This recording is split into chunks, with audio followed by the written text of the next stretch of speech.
let's go ahead and I really want to take our time and talk about this, but I don't want you falling asleep, and I don't want you zoning out. I want to make sure that you're understanding and getting it because these functions are so critical. Okay, f of x is this function. So you all have baskets with highlighters and color pencils and whatnot. So feel free to join me because, color equals fun.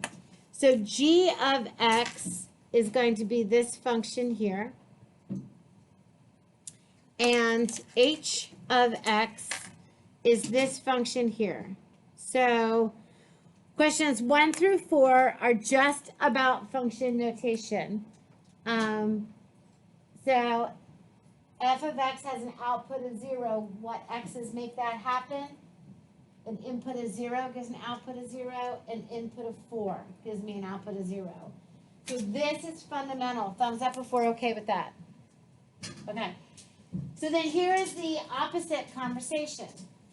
So if you need to think in terms of an XY chart in order to understand this, if I'm talking about, and I'll do this in orange, if I'm doing this as an input-output conversation, here is my input, and function notation is so cool because it helps us keep track of what came out of that function notation. And that F or G or H or whatever letter of the alphabet we have, that's just the name of the function. So I'm asking you, what is the output when 8 goes into G?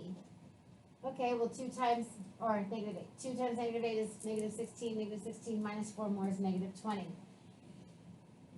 Some input value, I don't know what it is because I have an X here, gave me an output of negative 27. What is it?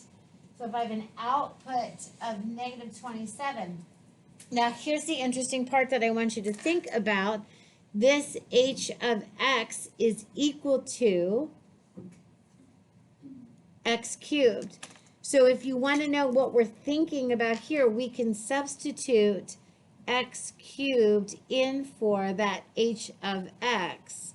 And then I get an equation that I can solve. Take the cube root of each side and I get negative 3. An input of 0 gives me an output of 0 on F. Any questions on 1 through 4? Those were the easy ones. Are we okay with that? Okay. When we're looking at 5 through 10, we're looking at these composite functions. We're looking at these embedded functions. So 1 goes into H. The output is 1. And then 1 goes into F, where the output is 3. So right now, take a minute and stretch your brain and make that happen. 1 goes into H. 1 cubed is 1. So when that goes in, this comes out. When 1 goes into F, my output is 3. We're okay there? So knowing that, would you and your group mates please talk through 6 and 7? And your mark is set, talk.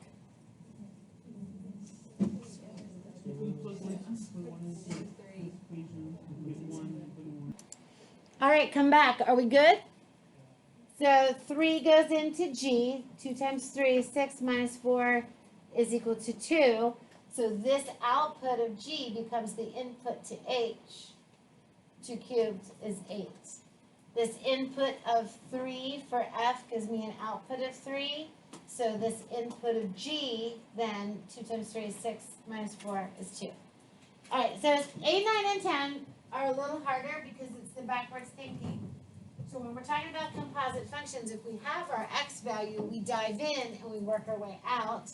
If we don't have our x value, we start out and work our way in. So something went into G, I don't know what it was, but it gave me an output of 4. So this is where I go see, well, what is G equal to? I go up to my function. G is equal to 2x minus 4. I can substitute 2x minus 4 in for G. And then I get an equation I can solve. So 0 went into G, and that's how I got negative 4 out. And you're like, well, why did you put 0 into G? Because that's what came out of F. So 0 came out of F. All right, an output of 0 means that I had 2 possible inputs. And then you can work your way backwards. 0 into F gives me an output of 0. 0 into G gives me an output of -4. You can work your way forwards and backwards. Do you see it now? I saw a little shape. Is that a no? Why? I thought you were supposed to find f of x first, then. So we do that when we have an x value, but I don't have an x value. So, okay, I know that, let's talk about g of f of x is equal to -4. So let's just talk about g of something equals -4. Something went in that gave me an output of -4. I don't know what it was. So I need to figure out what went in. When I go get my g function, that's going to be 2x minus 4 is equal to g of x. So I substitute 2x minus 4 for g of x. When I substitute that in and then I do my math, I'm going to add 4 to each side. So 2x is equal to 0. That means x is equal to 0. So I ended up putting 0 into this g function, which gave me this output. Does that make sense? Yeah. So then you're like, okay, well, why did you put 0 in? Well, because that's what came out of f. So f of x had a result of 0. So when I had my result of 0, so now we can go ahead and say, okay, well, tell me about f of x. F of x is equal to this function. So an output of 0 comes from x equaling 0 or +4. So if I wanted to, I could work this backwards. Let's do this 4. If 4 goes into f of x, what comes out? 0. If 0 goes into g, what comes out? Now I got it. So I have 2 possibilities for x. Both 0 and 4 can go in to f of x. They're both going to give me an output of 0, which becomes g's input, which gives me -4 out. Let's talk about number 9. So when I talk about number 9, I'm looking for f of x, and then h of that gave me an output of 27. So let's just talk about what goes into h that gives me a 27 out. We'll go get the h function. X cubed is equal to 27. What's x equal to? 3. Okay, so 3 is what went in. This value of 3 is what went into h. How come I put 3 into h? Because it's what came out of x. So how do I have 3 as an output of x? 3 as an output happens at 1 and 3. So a value of x is equal to 1, a value of x is equal to 3. If I put 1 in for f of x, I get 3 out. If I put 3 in for that, I get 27 out.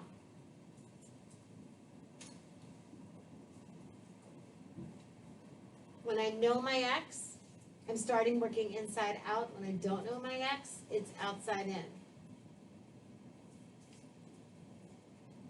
Feel better? So 10 is going to be a triple composition. So you're going to put 4 into G. So when I put 4 into G, 2 times 4 is 8 minus 4 is 4. Now I'm going to put 4 into F, and I get a 0 out. I put 0 into H. 0 cubed is still 0. How are we on composites? Kenton gives me a thumbs up. So we're good. Jacques says thumbs up. Okay. All right, so then we start talking about the chain rule. And in your notes, we talked about whenever you have this composition function, you take the derivative of the outside function, and it's going to be times the inside function. Derivative of the outside function of the inside function. So you're not really multiplying anything yet here, but then you're going to be times the derivative of whatever's inside. So this ends up going on and on and on when we're starting to talk about that's the derivative. And in your homework, you had a couple ones where I had the chain rule. We had 3 iterations of it, same as where we had 3 compositions here. So we'll talk about them in just a minute. So for me, I found that kids get this mixed up with when do I multiply, when do I add. They felt like it was the product rule. So I wanted to make sure you understood the product rule is the derivative of the first times the second plus the derivative of the second times the first. So we have those 2 different operations and then we're adding them together. This is something different where I take my derivative and this second function just lives inside. And then it's times that next piece. And if I had a function embedded here, it would be times that next piece. If I had another embedded function, it would be times that next piece. So we want to make sure that you're real clear. And if you want me to get notebook paper and write it out bigger than what fit into this for any of these examples, I'll be happy to. All right, so let's just talk about these first 2. It makes it easier for me when we understand the difference between the inside and the outside. So if it makes you feel better, the outside of this function just is y is equal to some value cubed. If you want to stick an x in there, that's fine, you can. But don't get confused by this that's living inside of that function. So when I go to take the derivative of this function, it's 3 times that function squared. That's the derivative. That's our power rule. 3 comes out front of that thing to the 1 less power.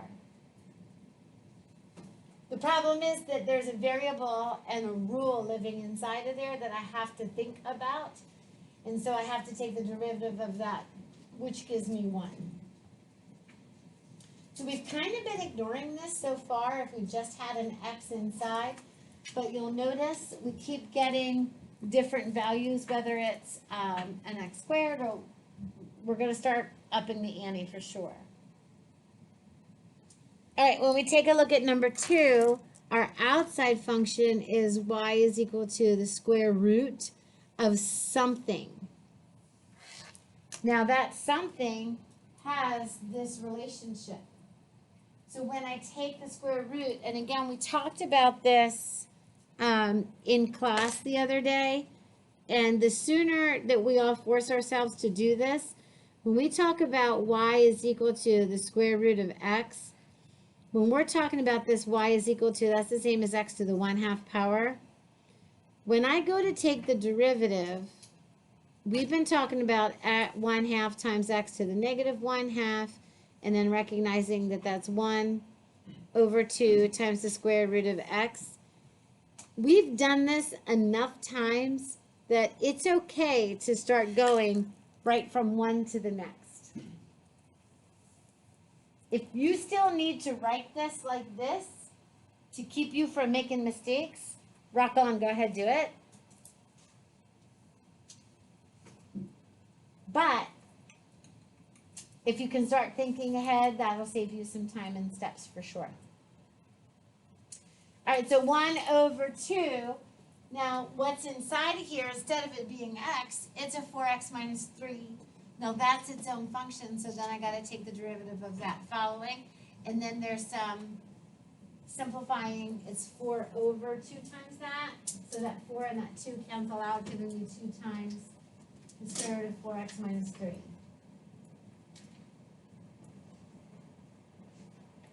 Sound okay? All right. With your group mates, please turn and have a conversation and explain to me why this is not the product rule. And your mark is set, go. Let's talk about the back. Now, if you want me to grab a piece of lined paper and do it slowly and talk about it as I do it, I'm more than happy to. Just to make us clear, we don't understand math by watching. Math is not a spectator sport. So we need to do it if we want to learn it. And I'm fine with whatever it takes for you to learn it.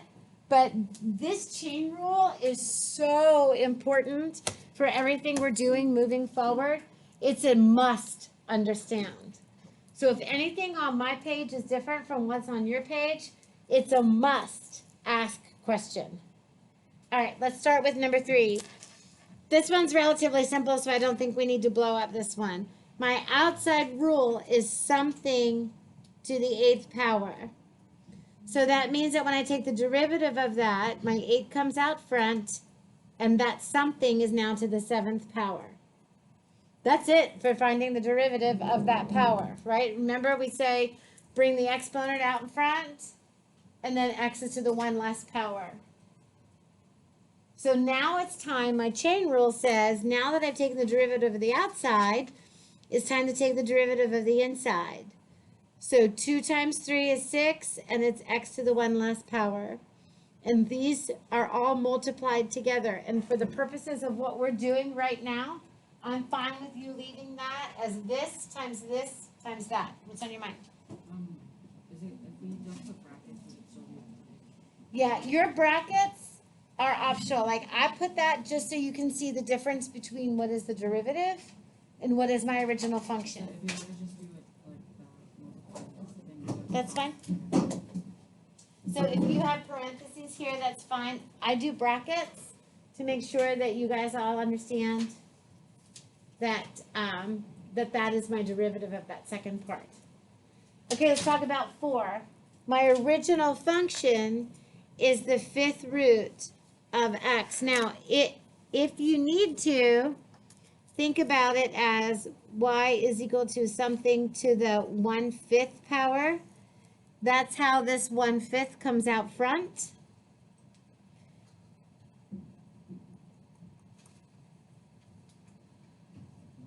I think I'm missing to the 4th power, right? I'm missing my 4 exponent. Now am I right? Because when I take the derivative, y prime is going to be equal to my 5th out front times my thing, and I'll separate this out. And 1/5 minus 5/5 is negative 4/5. So that's why this is in the denominator, because it was a negative 4. We like that better.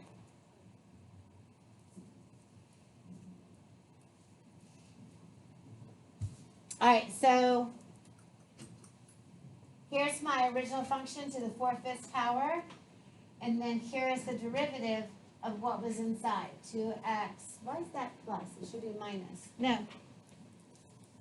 This should be plus. Are we okay? 4 we're good on? Yeah? Simon, are you with us?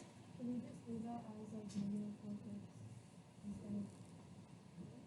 So you want to leave this as 1/5 times this function to the negative 4/5 power times this derivative? Yeah. For now, yeah. Because ultimately what's going to happen is, like, we're going to be in some kind of problem-solving situation where we're going to say, oh, I have an input of 3, or I have an input of whatever. So then you're going to have to then substitute and something else. Yeah. Can you go over how you got the negative 4/5 so Sure. Whenever I'm taking the derivative of a function, so let's just go ahead and say, let's say that's y is equal to the 5th root of x. So just make it x, right? So if I wanted to rewrite that as y is equal to x to the 1/5 power, you okay with that? So then this exponent, when I'm taking the derivative, comes out front. times this, and it's gotta be to the 1/5 minus 1 power. Right, cause I take my level of my power down 1. Okay, so this 1 is the same as 5/5. So 1/5 minus 1 is -4/5. The biggest mistake kids make is because we start off with the 1/2 power and we minus 1 to get a -1/2 power. The biggest mistake is kids think that then that 1/5 becomes -1/5. No, it doesn't. Because it works that way with 1/2. So our inductive reasoning gives us the wrong rule to follow. So it's not like, oh, it just becomes negative. Like 1/3 does not become -1/3, it's -2/3. So we gotta try to remember to give you enough radical ones that are not square roots for you to see the pattern. Okay, are we good on that, Adrian? Yes. Okay, good, thanks for asking. All right, let's take a look at 5. So, my outside function is x times something to the 4th power. My inside function, my embedded function, is x minus 5. So I have the product rule. You're like, wait, what? Yeah, and today we're doing this with the quotient rule. So buckle up. So remember our product rule says the first term times the derivative of the second plus the derivative of the first times the second. You okay with that? So if you need to remember, and again, when we went over these, we don't always do them the same way. I do the first term times the derivative of the second plus the derivative of the first term times the second. So that's what you can see with what I've done. And these two things are being multiplied by each other. Here's my first term, there's my second. Okay, so here I go. My first term times the derivative of the second. So the derivative of this term is this 4 comes out as a coefficient.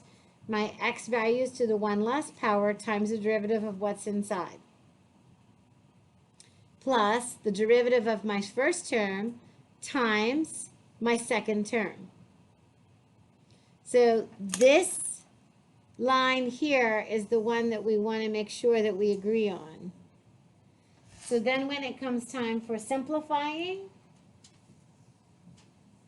this x is just a coefficient to this 4, and that 1 just goes away. So it's 4x times x minus 5 cubed plus x minus 5 to the 4th power. Make sense? Let's look at 6. My outside function is e to some power. And that embedded function is 5 over x. And if you want to instead call that 5 times x to the -1, you're allowed to. I'm working on making sure that I don't need to rewrite my fraction exponents, but I really am going to take the time to write my negative exponents. That ends up making it easier for me, especially when it comes to subtracting. All right, here's the chain rule. The derivative of this is this. I made a new poster for us of just the sticky spots. So the derivative of e to the x is e to the x.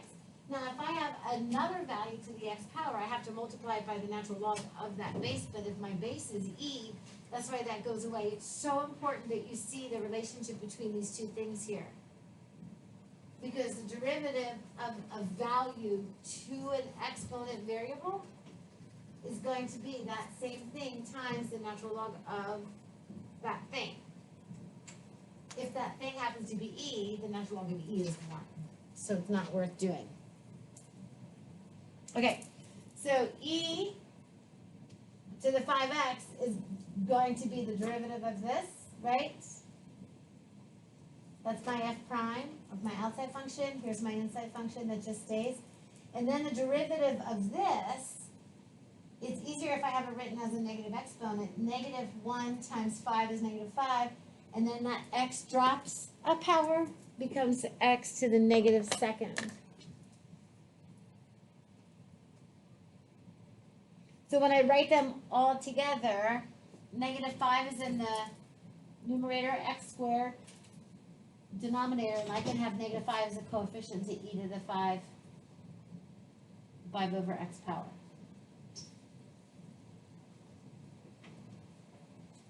All right. 7 and 8 are a little yucky. Yeah. I have a question about 6.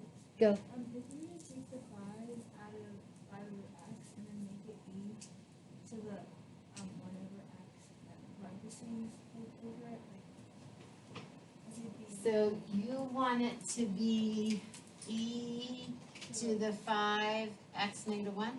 Yeah, I want it to be e 1 over x and then we put parentheses around it and then 5. E to the 1 over x to the times 5? So that, So, I mean, there's really no difference there because this 5 is a coefficient, not a power. Do you see what I mean? yeah.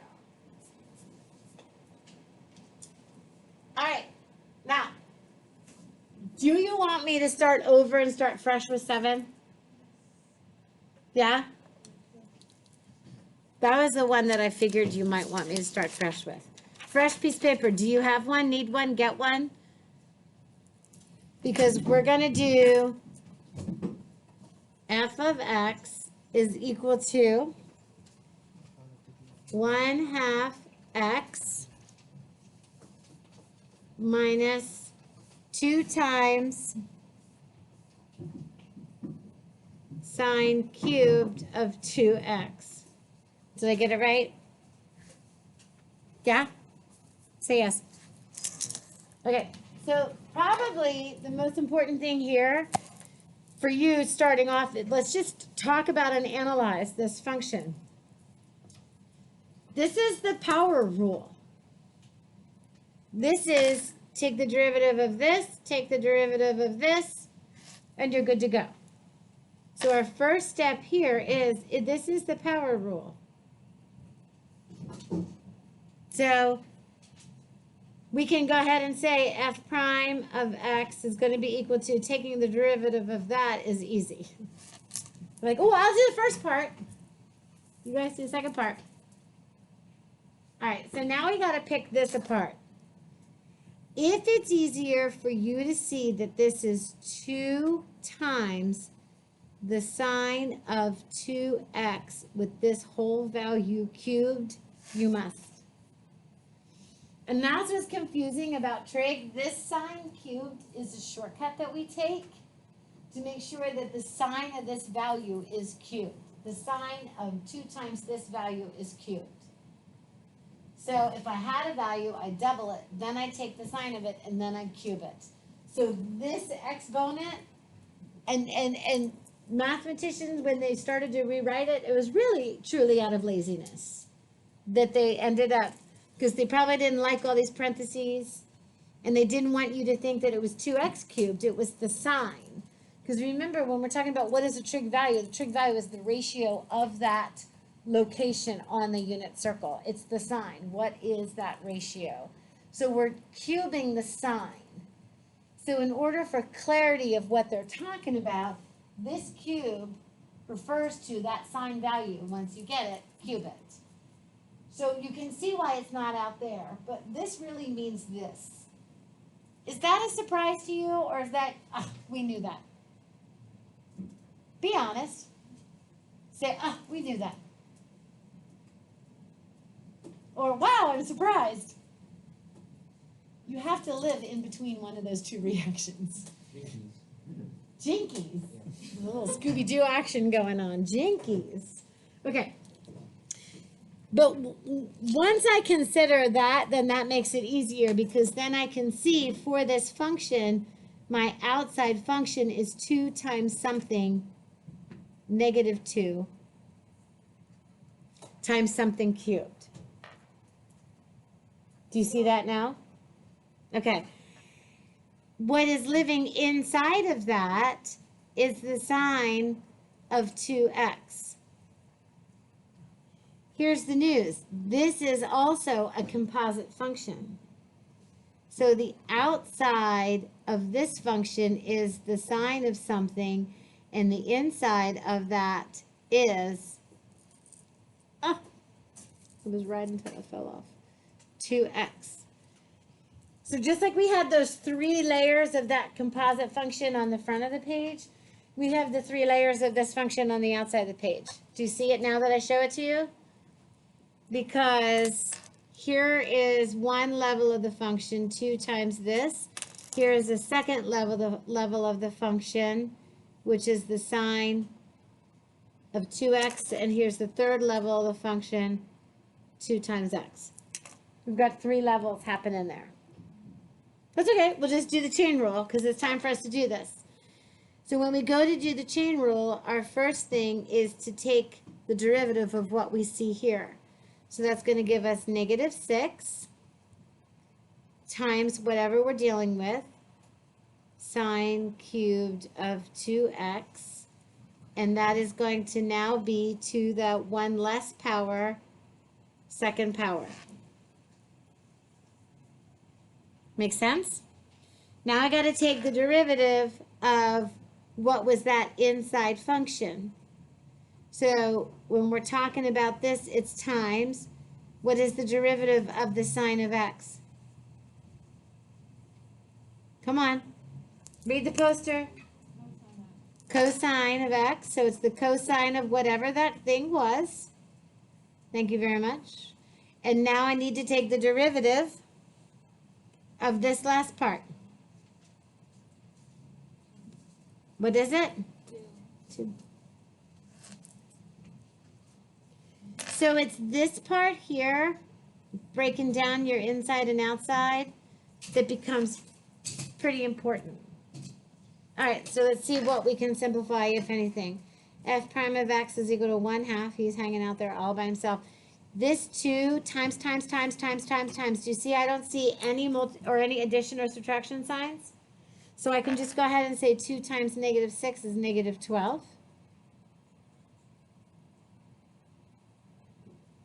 Are you okay with that? All right. So then when I don't know why this cubed is here. He doesn't belong here. Because I rewrote him as this. But now I can go ahead and rewrite him as sine squared of 2x. And that's going to be times the cosine of 2x. And truthfully, you don't even need these parentheses because we tucked that squared in with his sine. So 1/2 12 sine squared 2x times cosine 2x. And then all we need is for somebody to say, hey, x is equal to pi, or 2 pi, pi over 3, 0, 1, 2, whatever. And then we could go ahead and figure out whatever they're looking for, the slope of the tangent line at that point. Sound okay? All right. So on that same piece of paper, take a look. This was 7, right? Let's take a look at 8. And 8 says g of x is equal to cosine cubed of 5 of x. Would you please turn to your group mates and talk through this one and see if you can get it right? Math is not a spectator sport. You must do. Go. If you need to, feel free to write g of x as the cosine of 5 of x cubed. This one was a little bit easier because I don't have the same 3 levels, because I have the cosine, I have something cubed is my outside function, and I have the cosine, well, I do have 5 levels, of 5x as my next function, and then I have 5x as each of my individual functions. So when I talk about the derivative, my first thing is, this thing is now to the second power, which is going to be the cosine of 5x. When I take it times the derivative of that inside, here's my first inside thing. So the derivative of cosine is the opposite of sine 5x. And then the derivative of this guy is 5. So when I want to simplify that, I end up with 5 times 3. I get 15 cosine squared of 5x times negative sine of 5x. Sound okay? Say yes. You're not convincing. Yeah. So can you explain where you get that 5x? So, first of all, let me draw a squiggly line so we understand the difference between, these are the notes I used to solve the problem, this is the problem. So the cosine of 5x, this here is the original problem. Does this make sense to you, how I rewrite it as that? Okay, so my outside function is something cubed. Do you see that? So the inside of that, it's like I'm picking away different pieces of what's inside a box. Like, have you ever seen like a box and a box and a box and a box? So I have a big box and I take out the box inside, and that's it. And then inside that box is this guy. So this 5 is the derivative of 5x.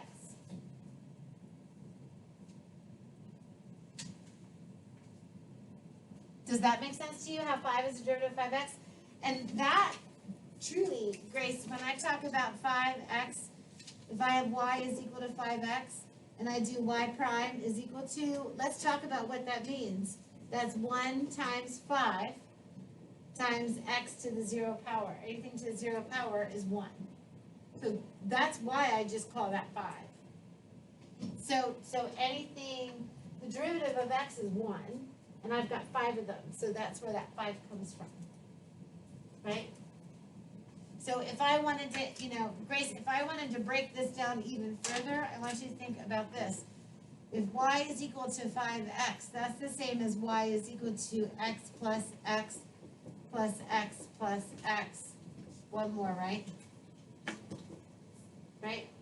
The derivative of x, when I go ahead and I do that, the 1 comes out to the front, x to the 0, plus 1, x to the 0, plus 1, x to the 0, plus 1, x to the 0, plus 1, x to the 0. Anything to the 0 power is 1. 1 plus 1 plus 1 plus 1 plus 1, that's where that 5 comes from. So we save ourselves a lot of time by just memorizing that rule. But when you see it written out, does it make sense? All right. Let's talk about 9 and 10. 9 and 10 after those two are so much better. Okay, so my outside function is the natural log, and my inside function is x to the 6 plus 5. Whenever I'm taking the natural log, it's going to be 1 over that value. And that's it. The derivative of my inside is 6x to the 5th. How do we do in that one? You're like, I didn't even get to it. I gave up after 8 and 9. Don't give up. For this one, square root of tangent of 2x. My outside function is going to be something to the 1/2 power. My inside function is tangent of 2x, and then within that, I have 2x. Did I finish this? So then I have 1/2 tangent of 2x to the negative 1/2 power. And then the derivative of the tangent of 2x is secant squared of 2x. And the derivative of 2x is 2. So when I go to simplify that, 2 times 1/2 cancel out to 1. I wind up with secant squared of 2x over this tangent of 2x is to the negative 1/2 power, so I'm back down here where I have the tangent of 2x in the denominator under the radical sign.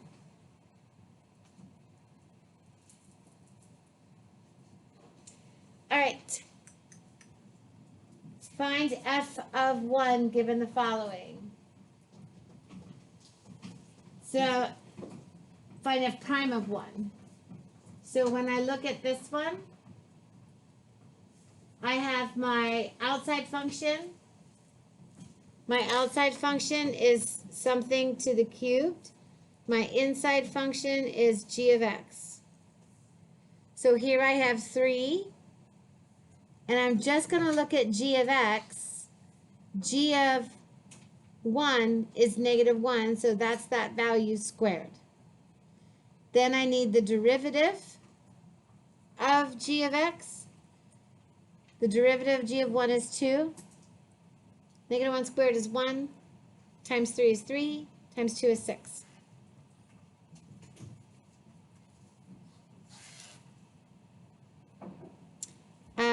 For this one, if I want to think of f of x as h of x to the 1/2 power,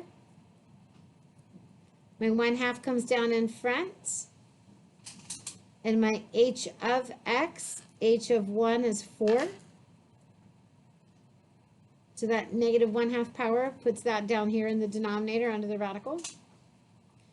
And then times the derivative of what's inside. The derivative at h of 1 is 5. So I end up with 2 times 2 is 4 and 5 in the numerator. And that's that one. How we doing? All right. Do me a favor and with your group mates, go back and take a look at all of these. And I want you to find 3. I want you to find the easiest. I want you to find the hardest. And the one that you'd be most proud to do for your grandmama at Thanksgiving. You mark it like that.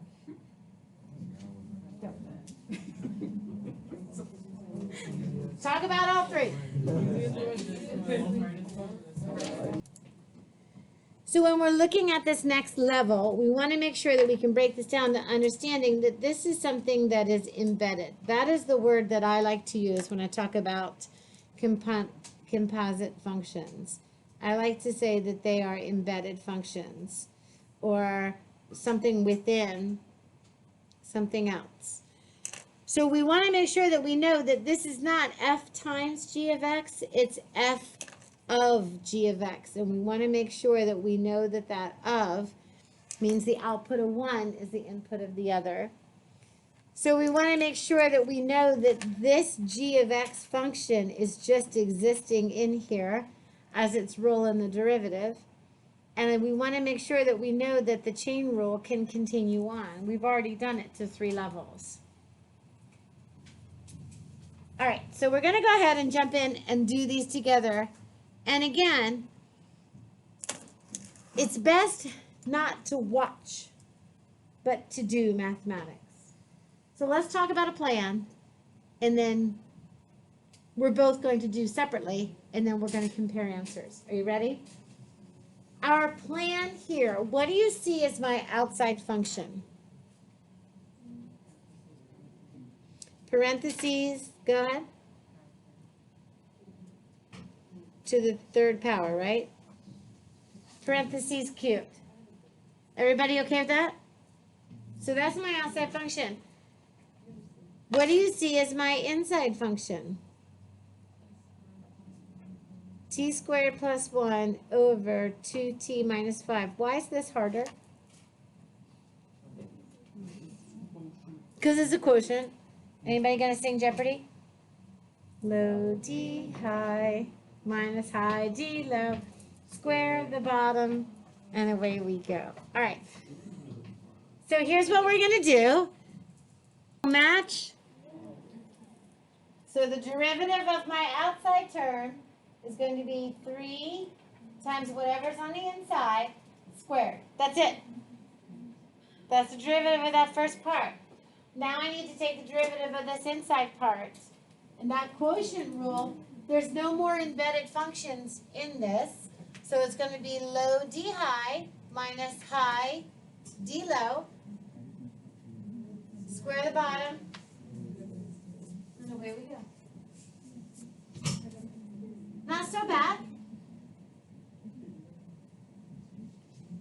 there was something that I could see easily that I could combine or cancel, then I would. I don't see anything there that's pretty, do you? I don't see anything that's gonna cancel out. I don't see anything that's worth moving any numbers around. I think it's better to just leave it like that. You okay with that? Okay. So let's go ahead and take a look at example 2. I've got g of x is equal to, now be careful here, what do you see? Yeah, so first of all, we need to think about the product rule. And then within here, the second one, we have our chain rule. We're definitely going to have our chain rule. And then we have this input value for x.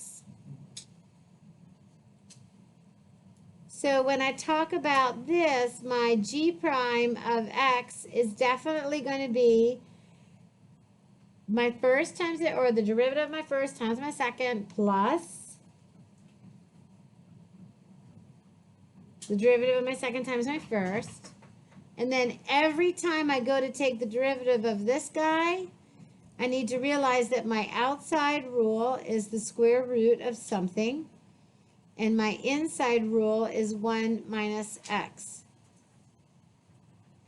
All right, so you do, I do, and we'll compare notes. You mark a set, go. So my best advice is not to simplify too far.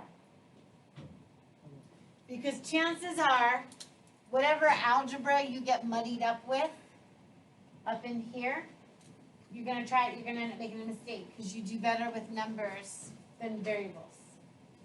So once I get my string, once I get what my chain rule gives me, the derivative of the first times the second plus the first times the derivative of the second, it may be on purpose I switched it around so that when I'm finding the derivative of this second term, that's my one that keeps going thanks to the chain rule. X has to be negative, keep in mind, or that derivative of negative x is negative 1. And then I go back and I plug in my negative 3. Now, if you kept this as to the 1/2 power, was that easier to solve than by using square roots?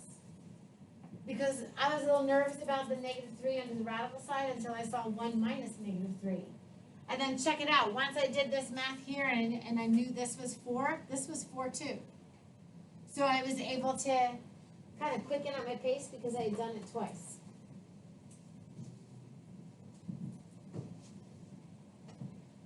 Questions on this one? It's hard, y'all. It's calculus.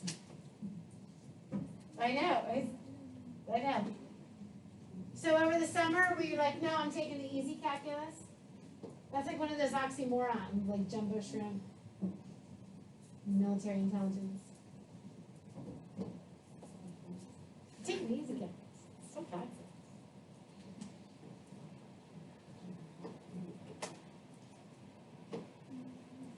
All right.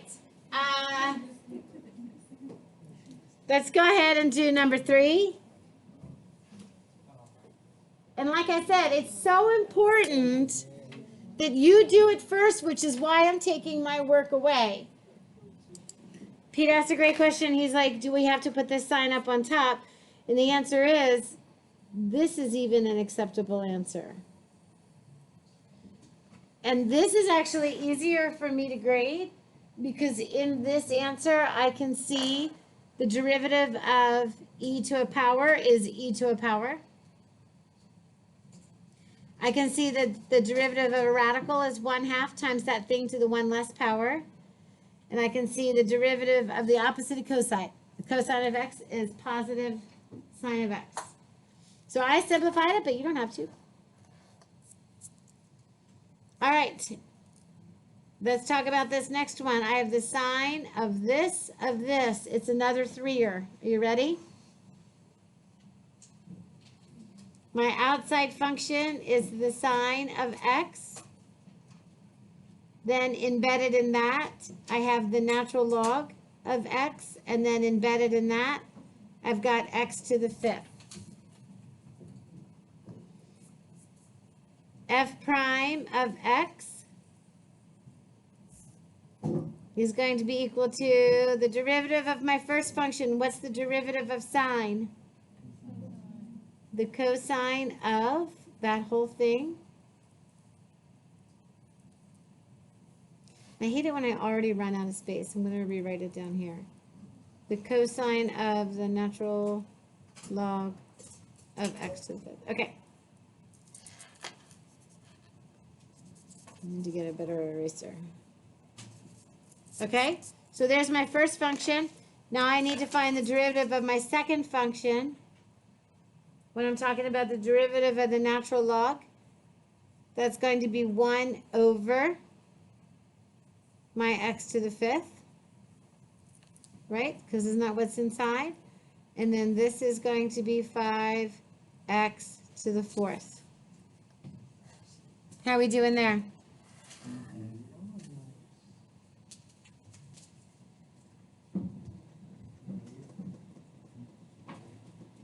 So this one we can definitely simplify. F of x is equal to cosine of the natural log. This is going to stay the same. 5 to the x.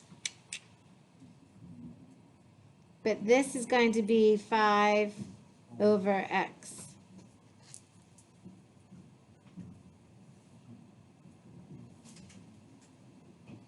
All right. So we got 5 minutes. I want to be able to find the equation of the tangent line. So notice the derivative, and this is the note I want you to make. Your derivative equals the slope of the tangent line. So once you find the slope, you need to actually then write the equation of the line, and we can do that using point slope form. So all we need is a point and a slope. All right, let's talk about what we have here. When we look at g of x, I have my quotient property, right? And I have this 3x function embedded inside this one, right? So here we go. G prime of x is equal to, it's the quotient property, so get your fractions set up. Start singing with me. Low. And then d high is going to be 2 times 3x minus 4 to the first. And don't forget your chain rule. You need a 3 on to follow up. That's my d of my high. You okay with that? Low d high minus high d low, thank you for keeping it easy, square the bottom, and away we go.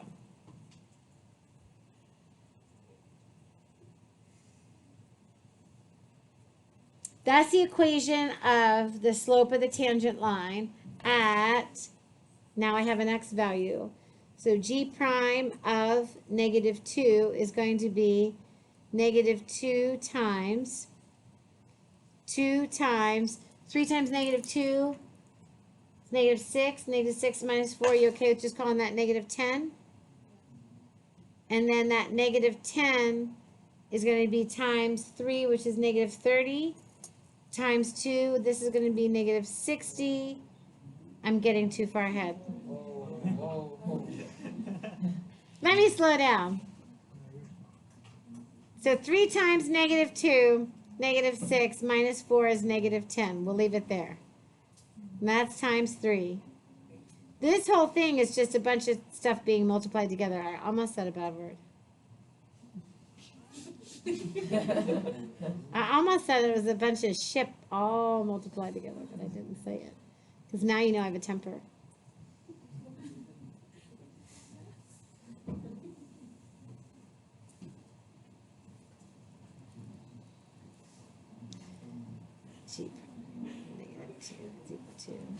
Negative 2 times 2 is negative 4. Negative 4 times 10 is positive 40. Positive 40 times 3 sounds like 120. What? Minus 3 times negative 2 is negative 6. Negative 6 minus 4 is 2. 2 squared is 4. And that's divided by 4.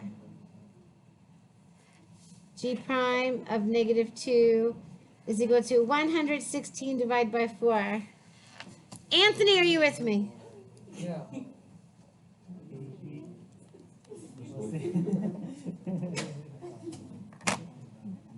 Hmm.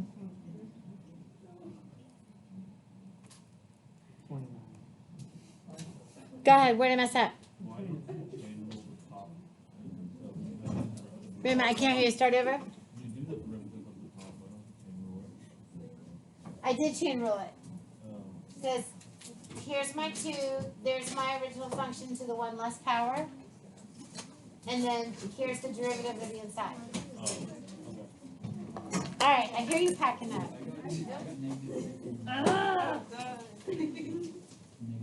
Okay. So the stuff that's on the back. No. Don't start talking because now I'm yelling over you and out comes my temper.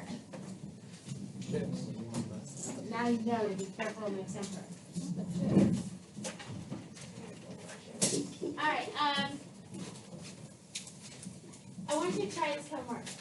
Everybody say it with me. Math is not a spectator sport. You do not learn by watching.